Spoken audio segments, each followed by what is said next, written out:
What's going on, everybody? This is Ugo Opera, PA licensed real estate agent and investor. How you guys doing? How are you guys doing? What's up, baby? How are you? Um, Before we move any further, this is very important, and I want to really shift the tone of this video and make it very serious. There's something that happened recently that I want us to take a moment of silence about, and I'd really appreciate it if, as you're watching this video, you stop what you're doing and really just participate with me in this moment of silence. It would really mean a lot to me. All right, not to get so serious with it, but it's just something I gotta get off my chest. All right, something that happened recently.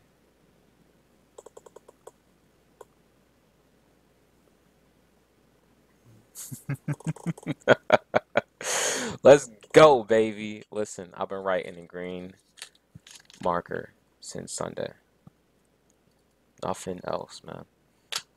Nothing else. But yeah, I'm what you would call a bandwagon. I actually am not. I support the Eagles. They've always been, I've always been a Philly, always supported Eagles, but they never really came through with anything. So when I went to Pittsburgh, I was in Pittsburgh for 2 years, and I got to meet all of the players, and then they brought home a Super Bowl and just whatever. So I became a Steelers fan, and I still am a Steelers fan, but they didn't get to the Super Bowl, and the Eagles went to the Super Bowl. So I support everything that they've accomplished. I support the whole city of Philadelphia, and I'm very proud of what y'all did. So big ups to y'all because that was phenomenal. You know what I mean? Um, Cool. So let's go ahead and dive into the video. Thank you for that moment of silence. Really appreciate it. Today's video is, but real quick, yo, it means so much that people watched my videos. Like, it really means a lot because, you don't really get anything from these videos. You're just sharing for the sake of sharing, but it really means a lot to me that y'all watch these videos, that y'all appreciate these videos, that y'all like, y'all comment, y'all subscribe. And it's fuel, it adds fuel to the fire. My goal is try and do a video a week, and this definitely motivates me to get it done because I know if I don't do it, there's information that one of you guys is not going to get, and that, believe it or not, is important to me. I want to make sure you guys are informed. So this question was actually brought about by a comment from Misha Bolding.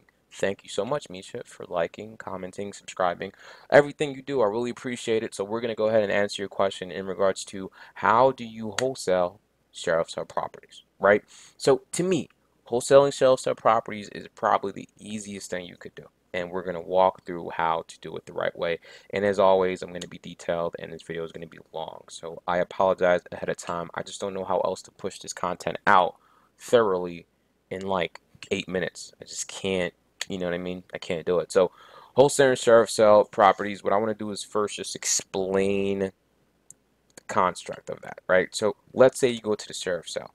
Um, Actually, let me give you guys an analogy. I think a good analogy would be you create a transaction and you're just a placeholder. So let's say you got it, or you're a spare tire. You're a spare tire and you're just keeping the vehicle moving until they pop you out and put an actual tire in there, and that's it. That's it. You're just a spare tire, a placeholder.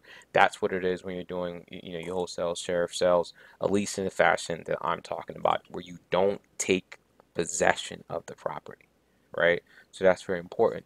So for example, let's say you go to a sheriff's sale and you pick up something for $25,000, right? Let me pull out the calculator so we can roll with the big dogs. You pick up something for $25,000, right? That's what we at. We at $25,000. You pick it up for $25,000, right? And then you sell it. You find someone that is willing to pay $33,000 for it, and you walk away with an $8,000 spread.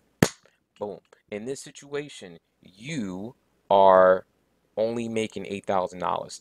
You go to the sheriff's cell, you put your $2,500 down, right?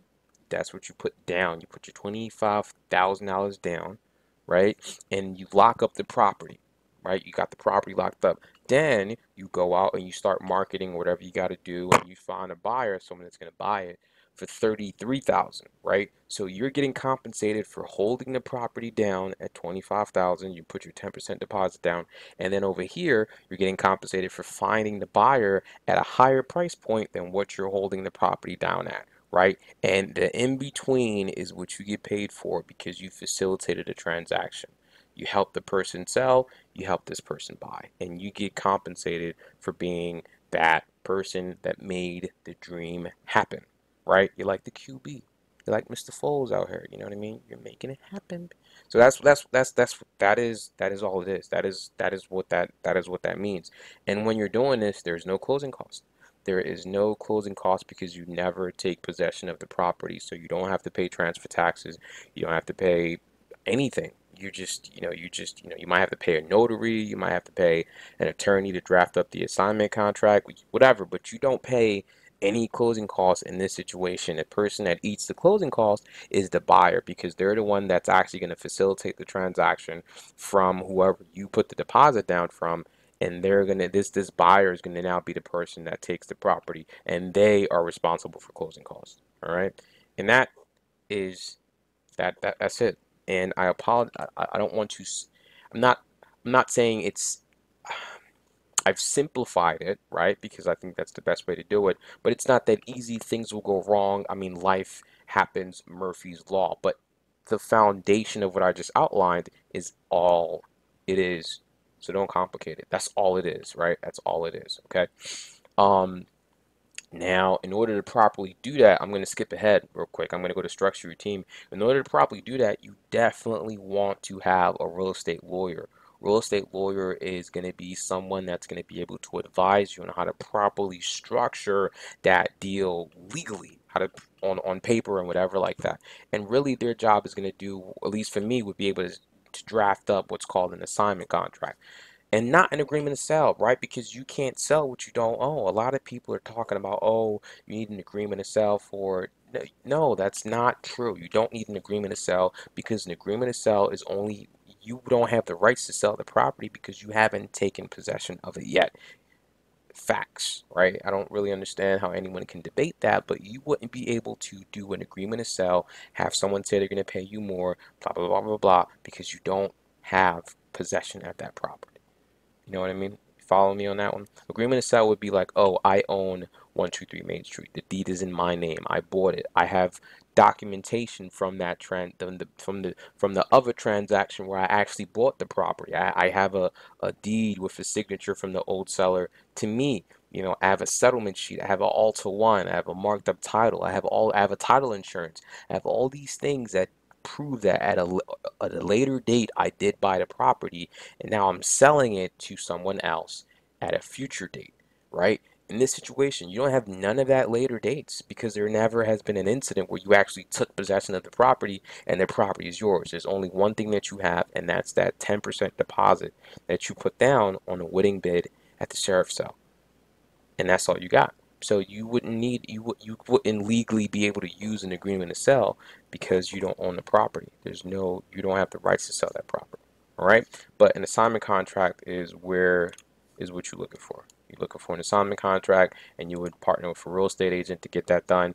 Now, I got LegalZoom open, and it looks like they have assignments, but again, I can't advise you on that because I'm not a lawyer. Seek legal advice, get this taken care of the right way, spend the bread, baby, get it done the right way so you're not screwed in the back. If you're able to pull 8 grand or maybe 5 grand and it costs you $500, $600, $700 to have a real estate attorney draft up, even if it's a 1 page assignment, you know what I mean, or 2 page, whatever, and that's the page that you just keep reusing for your business. Listen, it's an investment. It's a good deal. Make it, take it and go.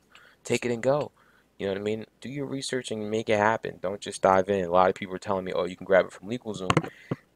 And I'm like, yeah, it sound good, but I can't vouch for it. I can't speak for it. So just be mindful of that. You know what I mean? It's your brand, it's your reputation, it's your name on the line. I personally would just feel more comfortable if I had a real estate attorney, or at least if I grab something from LegalZoom, I send it over to a real estate attorney and just say, hey, is this good to go? Here's what I'm trying to do. Just let me know if this is something that's going to work for me doing that, or if it's not. And you just take that and you run with it. All right, so that is that. Now let's go back up to bullet point number 2. What do buyers want? What does your end buyer want? And in order to kind of, I guess the easiest way for me to answer this is they want the same thing you want, right? So back in the example that we talked about, where you're buying it for 33,000. Oh man, you're buying it for 33,000, and well, no, you bought it for 25,000, and you're selling it for 33,000. I would say that whoever's buying it from you wants the same exact thing you got, right? So your 8 grand is what I call the spread. It's the spread between 33,000 and the 25,000 that you bought it for. Like all this is gravy, and that's what they want. So the reason I say they want the same thing is because if they're buying it at 33, whatever they end up selling it for, right? They want a spread as well. And that's what I mean. They want the same exact thing as you want. It might be a much higher spread. They might buy it for 33, put 40 into it, and then they're able to sell it for 135. So now they got a big fat $30,000 spread versus your $8,000 spread. But they have a lot more commitment to it, and it took them a lot longer to get it versus you just quickly selling it. So they want the spread, and then also the best way to know that you're giving them the spreads is to know your comps, right? So perfect example, I'm going to go on trend, um, and here's a property I'm very familiar with. I showed it when it was on the market. I saw it go into contract, and I'm very familiar with the people that did the work and the agent that helped sell the property. This is property that someone bought and flipped. I know it. It is what it is. I'm very familiar with these people. And what you could do for property is you can go to public records. So I went to public records and I can see their spread, right? They bought it for 48. They bought this property for 4,800 and then they sold it for 173, right? So now we're gonna very quickly calculate their spread, right? So if I go here, I'm going to do seller's net sheet, and this isn't overly detailed, right? Over the top detailed. I understand that. And they didn't pay any sales assist, right? This is above and beyond. I'm just trying to help you guys reverse engineer it. So when I do my flips, I run game like this, right? I'm going to show you guys, delete these people's names. So let's say I bought the property in February. It's probably going to take me March, April, to get it renovated, and I'll probably get it sold by like June 20th, whatever, you know what I mean? Probably get it done by like June 30th, whatever, right? My sales price, let's say I bought this for 48. I bought this for 48. There's closing costs. So what I always do is I double this. So this would be 4.1 because I bought it going in and I'm selling it going out. So I'm paying transfer taxes twice. Municipal use and occupancy, I think that thing is 150. I'm not too sure. Home warranty, I always throw in a home warranty just because it is what it is. I know I'm going to pay a broker's fee. I hedge myself for termites. Notary, that might be a fake fee, whatever. I'm going to leave it in there. I just hedge myself. I know I'm paying the 6% real estate commission, and I know I'm paying 3% on the sales assist side. So if I know that the comps are giving me 175, and I'm buying this from you for 4,900, I got 100 grand spread. Now that's not all profit. That is not all profit because now I got to think about, well, what am I putting into renovation wise? And if I'm doing renovations and I'm doing a finished basement, I'm probably putting 65,000 into it. It's just nowhere around that. So that means my net is really 36. Well, maybe not all that much. Maybe only 60. Maybe only 60. So now my net, after I done paid everybody out, paid Philadelphia, paid the transfer taxes, all this stuff, right? My net is looking like 40,000. Now Uncle Sam is gonna want a piece of that. So Uncle Sam is from that 41. Uncle Sam is probably gonna take 30, and my net is gonna be $28,000. That's not bad. If I do 2 of these type of deals, I'm making some of y'all salaries. Like that's not bad at all. If I do 3, listen, I don't really have to do anything else. I could do 3 flips in a year and be like, at least for me. I don't know how you guys are living. I don't know how you guys are living. I'm a very simple guy to please and impress. If I was able to do 2 or 3 of these flips a year, I'm Gucci, right? And I'm still selling houses as a real estate agent, helping people buy it, and I still have my rental property, and I'm still doing 1 or 2 of these on the side. It's a beautiful thing. It doesn't take a lot, but here you see the numbers. So now we times that by 3. Boom.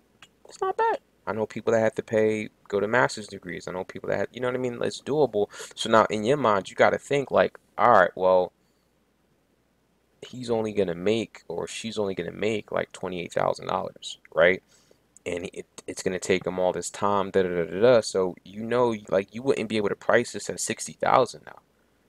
I wouldn't be able to price it at 60,000, right? I wouldn't be able to price it at 70. I wouldn't be able to price it at 80. So if I say, oh, well, look, houses around this area are selling for 100,000, right? They're selling for 100,000. I mean 175, I'm gonna give it to you for 100,000. I'm gonna wholesale for 100,000. Yo, you bonkers. You're not understanding that I have to put money into this property. I have holding costs. I have tax from Uncle Sam. Like, you're not understanding all the things that I have to eat as the end person that's going to renovate and flip it before I make a profit. I push all this money in first and then I make a profit, right? So that is where you have to come in and say, all right, let me reverse engineer it. If the numbers are going for 175 and I got to do 16 renovations, Uncle Sam is taking 30, and you reverse engineer all of it, then you might come to the conclusion like, all right, I'll probably let this go for 50 or 55, and then someone talks you down to 50 or 49, and you just let it fly. You know what I mean? But you can't hold on to this and say, all right, well, let me give them a $75,000 discount.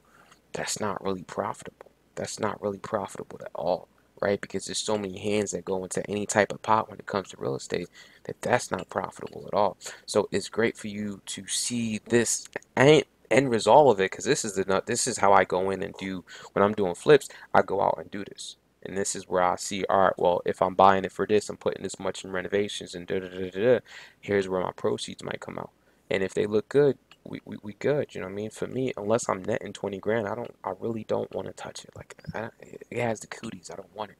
But by seeing this, I'm really trying to open your eyes so you understand that it's so much more of a liability. The whole risk and reward concept of it. You're in the middle just assigning. You're quicking out. You don't have to worry about UNO and inspections and all these things and the roof and electricities, utilities, da da da da. You're in and out. You get your 8 grand and you're done. No one else has to touch a piece of that. But the end result has a lot more moving parts, and you can't be disrespectful and undermine the fact that they have moving parts, and they need to make a much bigger profit than what you have to make, because you're not as committed as they're committed. This person might be, if this was me and I'm picking this property up, I got 60 grand just going into renovating it. I haven't made a dime yet. So I'm negative 60, and then I make a monthly payment because it's probably hard money. I'm negative 60, and then every month I'm negative a set number, right? I'm holding on, I'm holding on, I'm holding on 1 month, 2 months, 3 months. Then it's under contract. I wait another month, month and a half, and then it's sold, and then I get to eat. Versus you, where you get it under contract, you're in assignment, you get the assignment signed, everything's in agreement, they put their deposit in, and boom, you get paid out in like a week, right? Very different. So be mindful of that, and most importantly, respect that. All right, it's very, very important. Another way you could do it is you could just run it backwards. So if we got 165 minus 60,000, which is the renovations amount, and then that number times zero point 0.7. Why is it doing it? That's not right. 175 minus 60,000 times zero point 0.7. What is it? 0.6? No, no, I'm saying.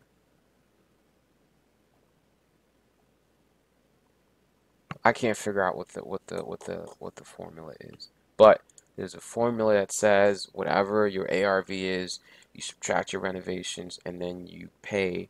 I don't know if it's 0.6, 0.5, or whatever. I think it was half of that. Let me see.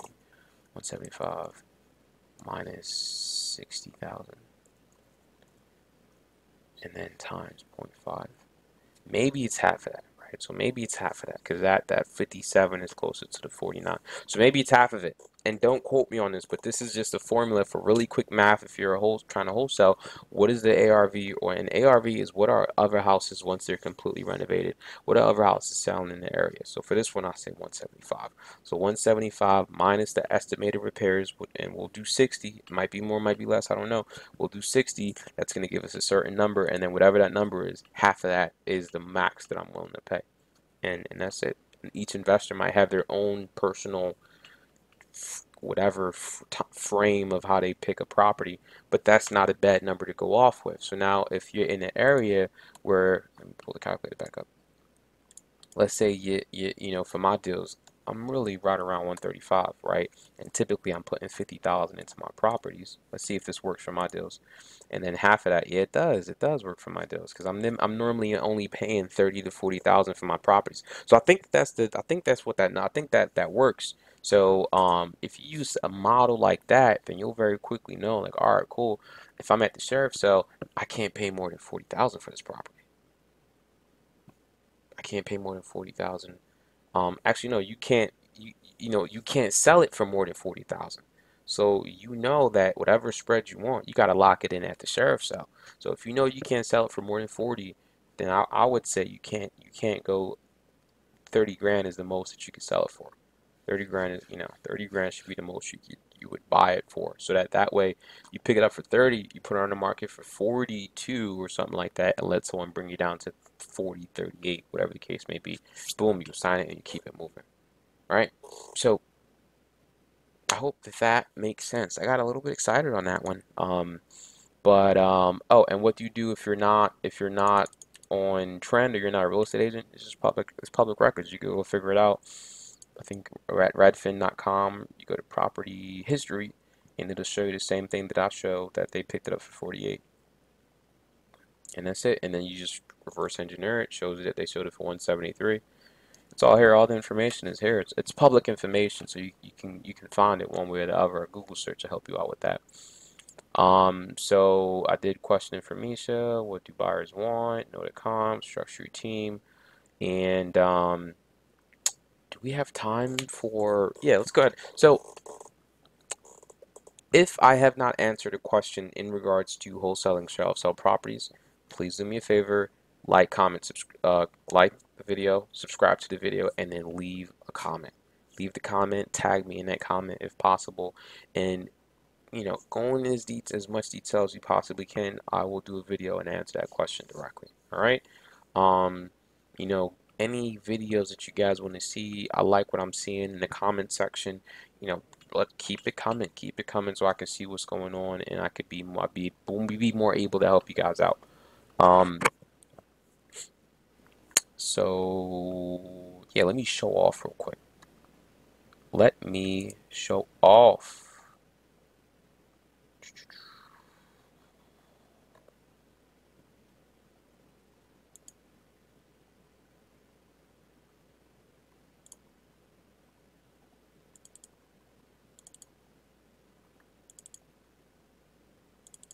So here are some of the pictures. I think I might have to do another video for this, but here's one of the properties, one of the rentals that I finished up, and I took these pictures literally last Saturday. So these pictures are from the 3rd of February, and we're just finishing it up. This is just a little bit of something that I did. Why isn't it moving? I don't understand.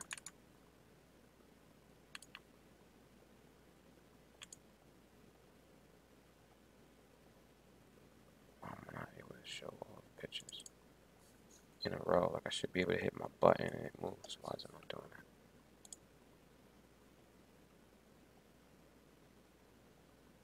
I don't understand what's going on right now. Oh, y'all seeing the good stuff.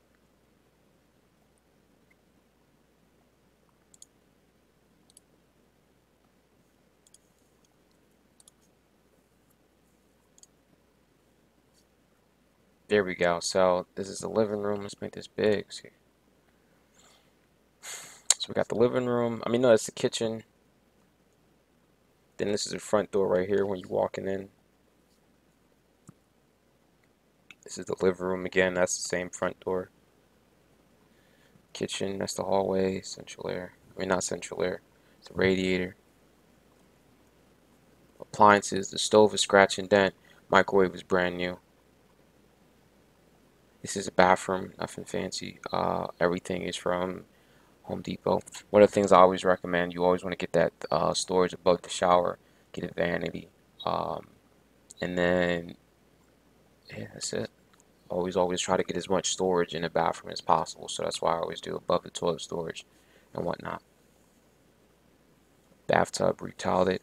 Now, that, all this is new. Retiled it all the way to the top.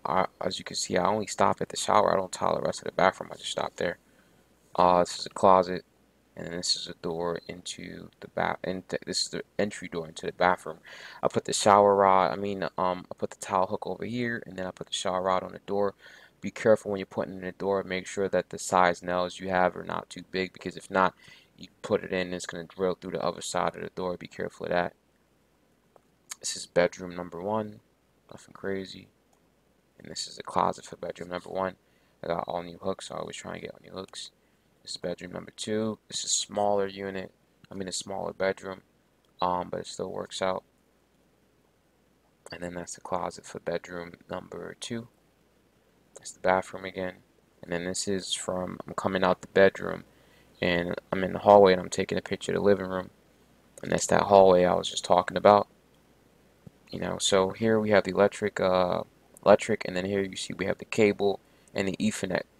Um, we have the cable and the Ethernet, and we did that so that the house is ready for cable and the house is internet ready, so that Comcast or Verizon, they don't come through and just start drilling cables everywhere and running it all throughout the house. All of this is already internally done behind the walls. What I will recommend is in the living room, I would try and give them multiple options so that they can pick where they want to put this. I figured that out too late. I already put this in one spot, and now they're stuck with forcing. Now I'm pretty much forcing them to put their TV there. So I got the heating, the thermostat and the manuals to the thermostat taped up. Let the tenant figure it out. Carbon monoxide detector, smoke detector, fire extinguisher. And this is just a towel. I was showing off the towel work in the kitchen. And this was actually when Pico came out. Pico came out and they were swapping out meters. And that's the video I want to do, to talk about the meters and how Pico works out in public lighting and all that stuff. I definitely want to do a video about. I'm sorry, I keep rubbing my nose. I apologize. Please forgive me. But yeah, that's pretty much it. So that is it for this video. I want to thank everyone for watching. And not just watching me, but also for watching the Super Bowl. Um, Again, with anything, any questions, comments, or concerns that you guys have, please feel free to bring it to my attention. As always, please subscribe. Please like the videos. Give me a comment. Let me know how I'm doing. What can I do to be better? What questions do you guys have? Am I too into detail? Am I too not in detail? Am I missing things? Whatever you guys need, let me know so I can try and, produce more content for you guys that's not just content, but content that's useful, is executionable, and you can go out right away and start implementing whatever you're learning, because that's the goal. My goal with real estate is the cash flow and not have to worry about money. I want to be able to make 10, 15, $20,000 in rental income and be in a freaking Hawaii or something like that, or the Philippines or Nigeria, just relaxing on a beach and not caring, because I know that I already put in the work and that foundation is there. And I think that, most people that are watching this video or on my channel, you guys are all about that. And I support that heavily. And I'm trying to produce this content to help you guys get to that level. All right. So again, my name is Ugo Opara, PA licensed real estate agent, aka Ugo the Agent. And as always, thank you for watching. And until next time, peace.